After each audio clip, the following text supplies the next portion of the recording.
He was running late, as usual. The man needed to be out the door in the next 5 minutes if he wanted to make the meeting on time. So after a few bites off a cold leftover slice of pizza and a few slugs of Coke Zero, he scurried to the closet to grab his leather Burberry shoes, his best black belt, and the faces that he'd be donning today.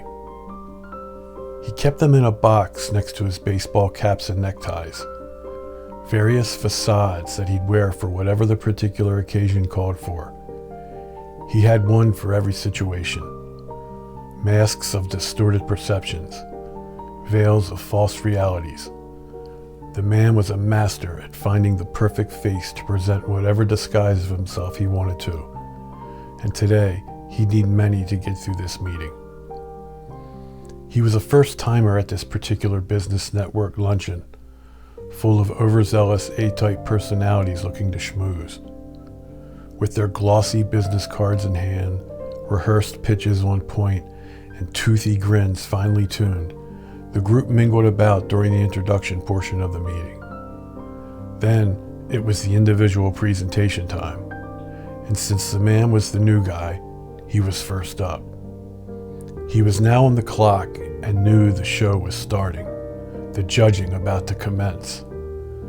He stood before them at the head of the table, feeling their burning stares, watching their salivating lips widen to expose gnarly fangs ready to chew this outsider into shreds. So he quickly pulled out his first face and began to speak.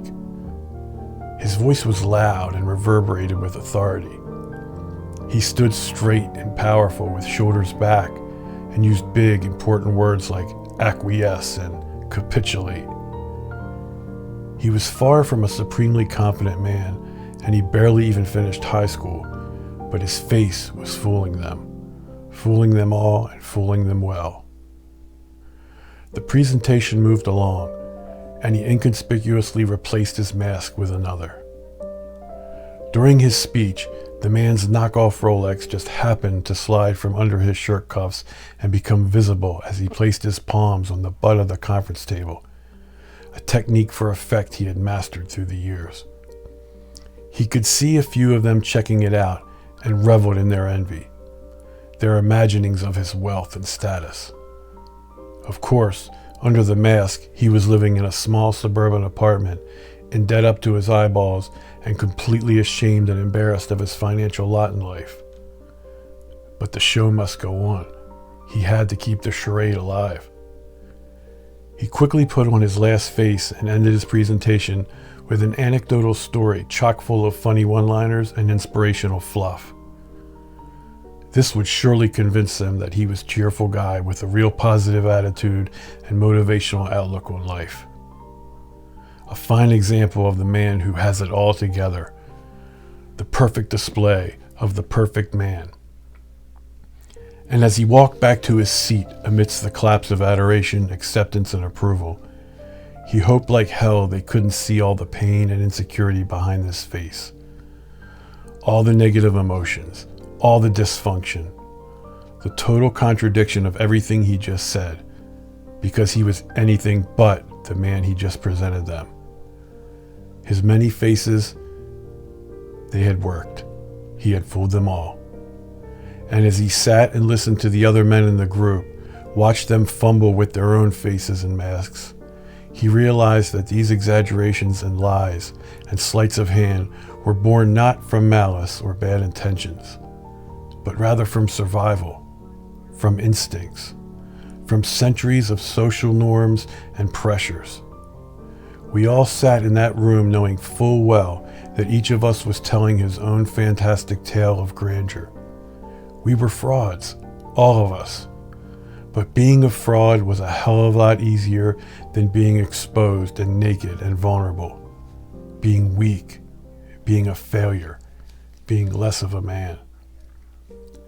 When the man got home from his meeting, he got undressed and carefully and neatly replaced all his faces back in the box. They were important to him, and he handled them as such. He felt like he couldn't survive without them. He knew he'd need them again soon when his wife got home. He'd need them when his kids visited or when he met his father for breakfast. He'd need them when he'd call his friends on the phone and when he'd coach his kids' team. He'd need them all the time.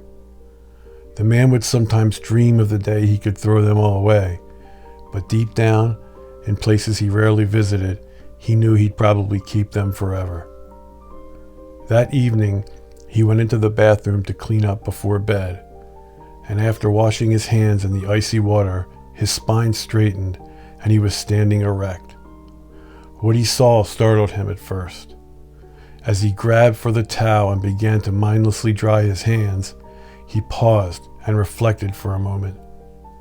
And after a few more moments, that reflection turned sullen. It turned melancholy. Because staring back at him was the only one face that knew and would always know the truth.